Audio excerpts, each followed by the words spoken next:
Deviant's back with another video, and today I wanted to discuss some Mattel related issues, and mainly how it seems like the Elite line, Mattel in general, the WWE figure line is having some slack as of late because distribution has been poor and the current releases aren't really they're not really worth buying, for lack of a better term. Because it seems like they're just re-releasing repaints and of the same wrestlers, and we're not getting no more variety in these figures. I set this up. Don't ask me what's going on here, but it's just all out chaos. And just to discuss some of the issues I wanted to talk about with Mattel. These are mainly throwback figures that I have in my collection, and I'm still currently collecting the Mattel line. But I've been questioning myself as of late because I don't really have anything that, well, I should say Mattel doesn't really have anything that interests me as far as current figures go. Now, back then we had a large selection to choose from, uh, whether it's talent from the past or present. Now it seems like you're getting the same talent over and over.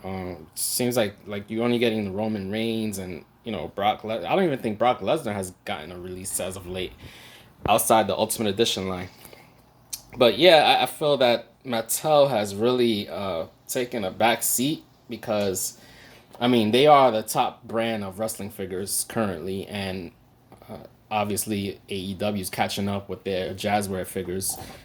Am I pronouncing that Jazzwares? So yeah, I recently collected my first AEW figure about a week ago with John Moxley from Unravel Series 5. Decent figure, but it does not integrate well with the WWE Elite figures because the Unravel figures are much larger, or I shouldn't say much, but they're out of scale. And so I don't tend to mix them up. But anyway, yeah, like I was saying earlier, Mattel, I think they should be doing not way more as far as talent goes. Because I heard that they have issues signing, guys from the past. They're not able to obtain their licensing for the figure releases. So I can excuse that. But outside of that, why can't we have decent basic figures like we did? This is the reason why I set up like some basics here. Back then, basics were decent. I really enjoyed basics, and I didn't knock them because they weren't elite. Because you got a lot of good basic figures out there from the past. You got alternate attires from the basic line that you wouldn't get in the Elite series. So yeah, definitely worth seeking out some old basic figures. I don't know how much they're going for these days, but back then they were so obtainable. They were cheap, dirt cheap, cheaper than Elites, obviously. So yeah, and I'm thinking Mattel should have more play sets, more options for the figures that are currently out. Because um, back down here I have the Slambulance. It's not complete because I found this in the thrift shop, and that's the way it came. It came out the door and the side wall there. I'll review that in another video. But yeah, I appreciate stuff like that. Like accessories. You got announce tables there. Stuff like that is cool. They could just release. I remember Jax had like something called. They had a line called Grapple Gear, where you would be able to get like ring post and different ring accessories. And Mattel has yet to do that. They don't have anything that competes with Jax. And also with Jax, I remember back in the Bone Crunching Action days, there was a line called what was it called? Stomp. STOMP. I don't remember. It was like Special Task Force or something. It stands for something. It was an acronym for some type of military, whatever it was. But in that toy line, you had the current roster of like guys like Stone Cold, Brian Pillman. You had figures being released in the Stomp series that had like alternate, like it was imaginative. Like they had like military style fatigue and accessories and stuff like that. It was real fun. Mattel has made attempts with their lines, like say the zombies and what was the other one, mutants, but that was that left a lot to be desired. Like there was so much like lacking with those lines. I didn't care for them, and one of the lines that was like had my interest was the create. I think it was called Create a Figure or Create a Wrestler or something like that.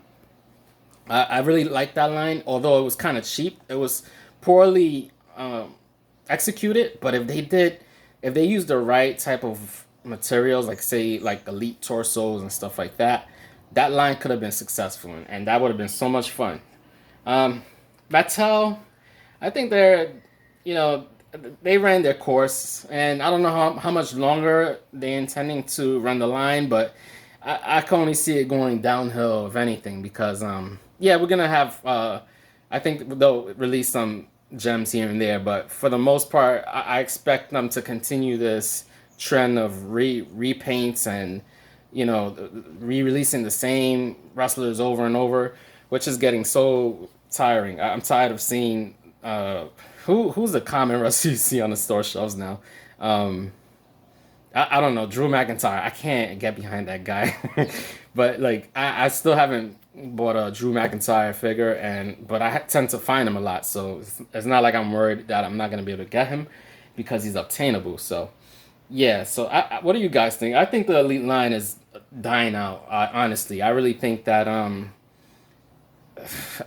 most of the good stuff that already happened.